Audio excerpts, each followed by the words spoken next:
아멘. 오늘 하나님의 말씀은 열왕기하 8장의 말씀입니다. 이 말씀을 쭉 읽으면서 이런 마음이 들었습니다. 이 죄는 끊어버리지 않으면 희망이 없다라는 생각이 들었습니다. 여러분, 항상 겉으로 드러나는 것은요, 그냥 현상일 뿐입니다. 본질이 아닙니다. 그 안에 뭐가 있느냐가 참 중요합니다. 나무는요, 그 뿌리에 따라서 맺혀지는 열매가 다릅니다. 아무리 열매를 바꾸려고 해도 뿌리를 바꾸지 않으면 절대 열매는 바뀌지 않습니다.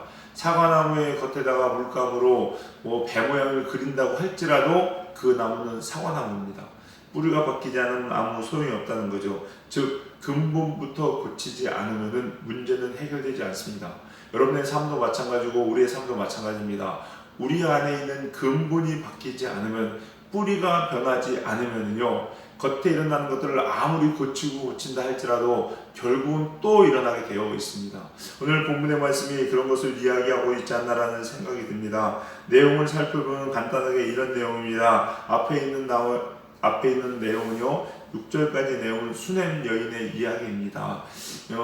엘리사 시대 때도 7년 동안 큰 기근이 있었던 모양입니다. 그래서 엘리사가 그 안에 그가 살렸던 수넴 여인의 아들과 수넴 여인에게 너는 어디 가서 좀 피해 있어라, 여기 기근이 있어서 먹고 살 길이 힘들 것이다 라고 가르쳐 줬습니다. 그랬더니 블레셋 땅에 가서 7년 동안 있다가 다시 돌아왔지요. 그리고 돌아와 보니까 자기 집 땅이 그대로 있어야 되잖아요. 근데 다른 사람이 와서 살 수도 있었던 모양입니다. 그래서 그 땅을 찾기 위해서 왕에게 호소하는 내용이 바로 6절까지 내용입니다. 그리고 그 뒤 내용이 흥미로운데 어떤 내용이냐, 아람의 왕 베나닷이 병이 들었습니다. 병이 들었는데 엘리사가 그 지방에 왔다는 얘기를 듣고서 아람 왕 베나닷이 그의 수하인 하사엘에게 엘리사에게 갔다 오라고 이야기합니다. 가서 내 병이 나을지 어떨지 좀 물어보고 가라. 그리고 또 아니면 아울러서 중보기로 부탁하든지 이런 얘기를 하겠죠. 아픈 사람이니까 지푸라기라도 잡고 싶은 심령으로 이야기했던 것 같습니다. 그래서 하사엘이 가서 엘리사를 만납니다. 엘리사를 만나서 우리 주인 베나닷이 아픈데 낫겠습니까? 물어봤더니 엘리사가 기도를 하고서 이야기해줘. 하나님이 베나닷은 낫게 한다고 말씀하셨어. 그런데 베나닷이 죽을 거래. 이렇게 가르쳐 주시는 거예요. 이게 무슨 얘기인가 싶어서 듣는데 엘리사가 이번에는 하사엘을 뚫어지게 쳐다봅니다. 민망할 정도로 막 쳐다보는 거예요. 왜 그러나 했더니 막 쳐다보다가 갑자기 또 엘리사가 웁니다. 이 사람이 왜 그러나 싶은데 왜 그러나 봤더니 하나님이 이 하사엘이 할 일을 엘리사에게 보이신 겁니다. 근데 하사엘이 하는 일이 어떤 일이냐, 바로 엘리사 자기의 민족인 이스라엘 백성들을 죽이고 아이벤자를 배를 가르고 이런 아주 처참한 비극을 일으켰는데 그게 바로 하사엘이라는 거죠. 이러니 엘리사가 얼마나 슬프겠습니까? 그래서 그 일을 이야기합니다.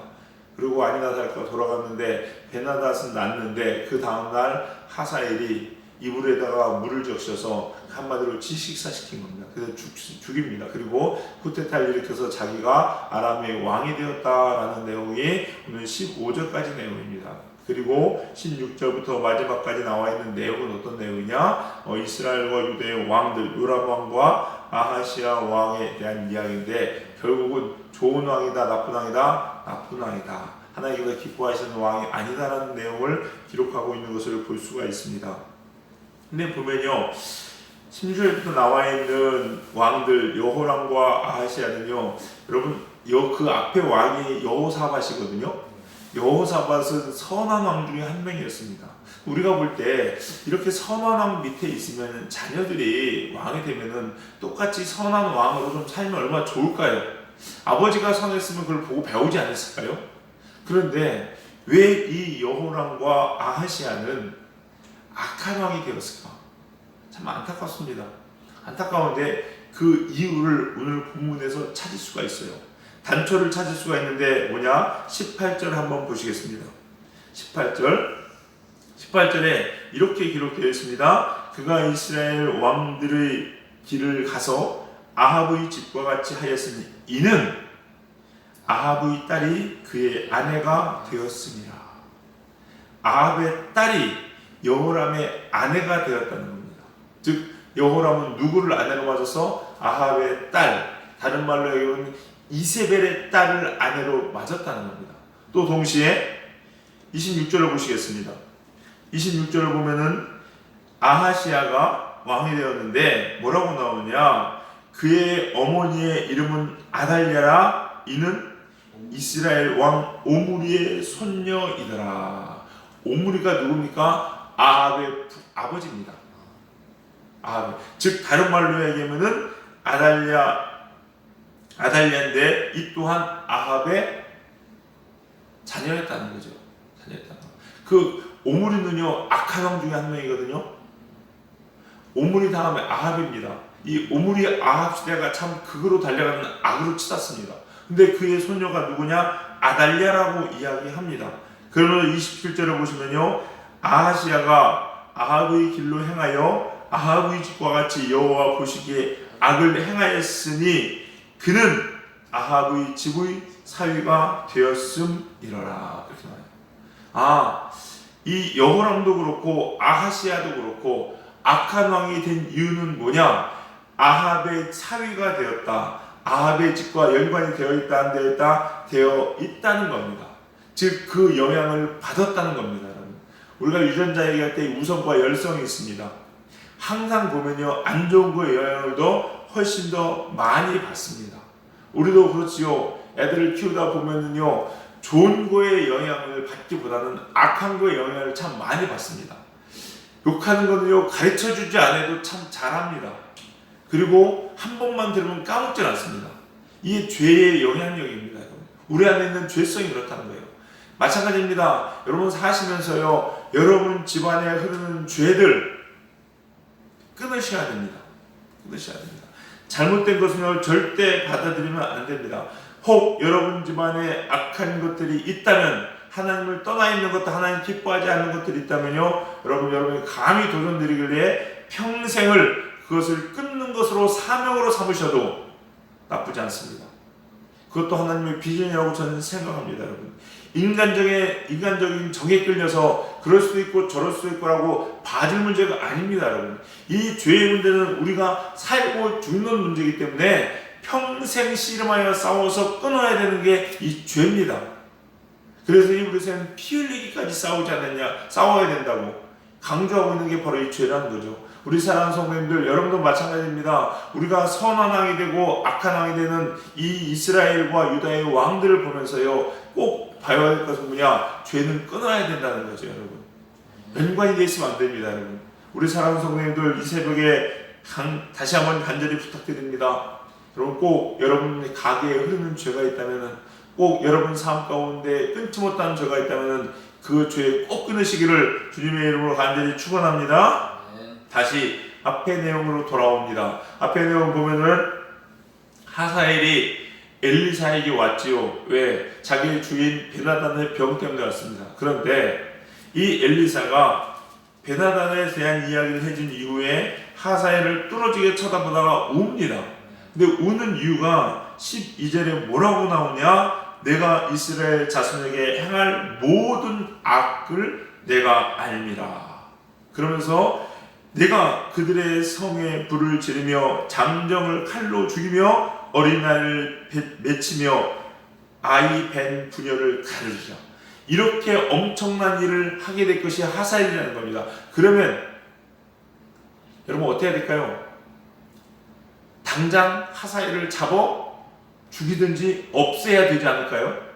생각해 보세요. 이스라엘에 이런 엄청난 일을 행할 사람이 지금 눈앞에 있습니다. 뿌리를 잘라버려야 하사엘이 그런 일 안 하겠지요. 근데 엘리사는요, 그냥 울고 그대로 돌려보냅니다. 만약에 이 모든 일을 알았다, 우리나라에 이런 일이 있었다, 그러면 대한민국 백성들은 당장 데모할 거요? 엘리사 죽이라고. 엘리사는 알면서도 이거 안 했다고, 이거는 나쁜 거 아니냐고 이야기할 겁니다, 여러분. 근데 엘리사는 왜 그냥 돌려보냈을까요? 이런 일을 알면서도 돌려보냈습니다. 물론 하나님의 일이니까 그렇죠, 여러분. 근데 더 근본적인 게 있어요. 뭔지 아십니까? 그 뒤에 나오는 이야기들, 바로 누굽니까? 왕이 된 사람 여호람과 아하시아가 악한 왕일 것을 알았다는 거예요. 지금 무슨 얘기냐? 하사엘이 이렇게 하는 것은 하나님이 하시는 건데, 하나님이 이렇게 하신 이유는 뭡니까? 유다와 이스라엘의 죄 때문에 그렇다는 거예요.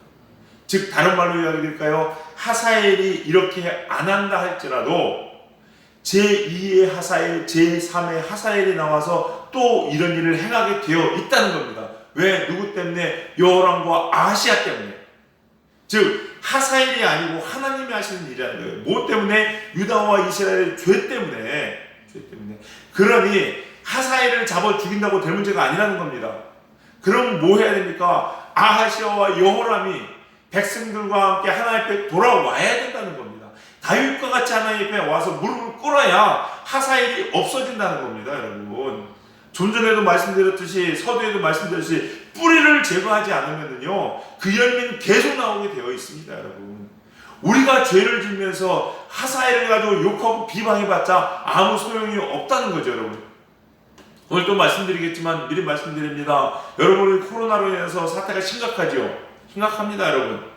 보니까 전 세계로 10만이 넘었다고 이야기합니다. 우리나라도 보니까 7천 명인가 넘었다고 이야기합니다, 여러분. 여러분 이게 문재인 정권 때문에 그렇습니까? 신천지 때문에 그렇습니까, 여러분? 겉으로 보기야 그럴 수 있다고 얘기하죠. 그러나 분명히 말씀드립니다. 아닙니다. 우리의 죄 때문에 그렇습니다. 우리의 죄 때문에 이런 모양 저런 모양이 일어나는 겁니다. 우리가 지금 신천지 때려잡고 문재인 정권을 전복시켜서 다른 정권을 세운다 합시다. 내가 바뀌지 않으면 분명히 말씀드립니다. 제2, 제3의 신천지는 계속 나옵니다. 문재인 정부보다 훨씬 더 악하고 훨씬 더 잘못된 정권이 나올 수 있다는 겁니다. 아니 어쩌면 지금 문재인 정권이 훨씬 나을지 모릅니다. 보세요. 우리나라 정권들 보십시오, 여러분. 계속해서 문제가 있지. 언제 뭐 하나 제대로 된 정권이 있었습니까, 여러분? 선한 사람들도 이렇게 저렇게 비방당하고 이렇게 저렇게 죽어가고 억울한 일을 당하고 그런 대통령도 있잖아요. 뭡니까? 결국 우리의 죄입니다. 우리의 죄. 뿌리가 바뀌지 않으면 바뀌지 않습니다, 여러분. 물론 신천지 없어져야 됩니다. 이번 기회에 드러내시고 하나님께 분명히 뽑으실 겁니다. 그건 믿습니다. 그리고 그렇게 기도합니다. 그러나 더 중요한 것은요, 내가 바뀌어야 된다는 거예요. 엘리사가 그럴 힘이 없어서 하사엘을 살려보내주었겠습니까? 하사엘 하나 죽인다고 될 문제가 아니라는 거예요. 우리 사랑하는 성도님들, 여러분도 마찬가지입니다. 우리 가정에 흐르는 죄, 일이 이렇게 안 되고 저렇게 안 되는 거, 이 문제 해결되면 다 될 것 같습니까? 여러분, 내가 바뀌지 않으면요 이 문제 다음에 저 문제 나오고요, 저 문제 다음에 또 다른 이 문제 나옵니다. 반복입니다. 바뀌어야 됩니다. 우리 사랑하는 성도님들, 오늘 이 새벽에 여러분께 도전드립니다. 하나님 말씀 앞에 변화되는 여러분 되시기 바랍니다. 하나님 말씀으로 바뀌시는 여러분 되시기 바랍니다.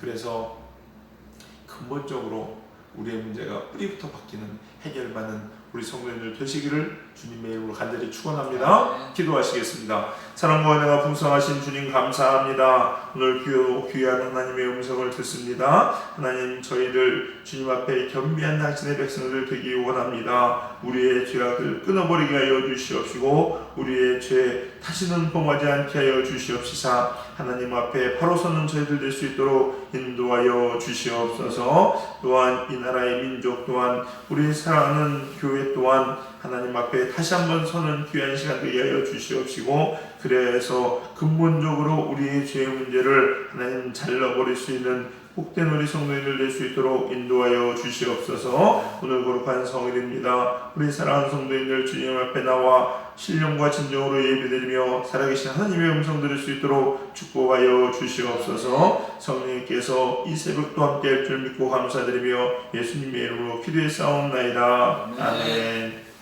함께 본 말씀 기억하시면서 기도하시겠습니다.